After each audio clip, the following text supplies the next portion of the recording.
Videos আসসালামু আলাইকুম রহমতুল্লাহি ওয়া বারাকাতুহু। সবাই কেমন আছেন? আশা করি ভালো আছেন। আজকে আমরা যে বিষয়ে আলোচনা করবো সেটা হচ্ছে এ দিয়ে মালয় ভাষা। এতে প্রথম আছে আকু। আকু তো হচ্ছে আমি, অর্থাৎ আকু শব্দের অর্থ হচ্ছে আমি।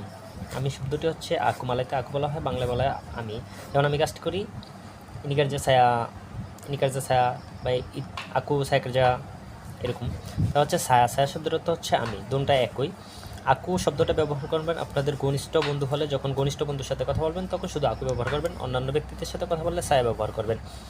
তা হচ্ছে আরাহান। আরাহান শব্দের অর্থ হচ্ছে নির্দেশ। আরাহান শব্দের অর্থ হচ্ছে নির্দেশ।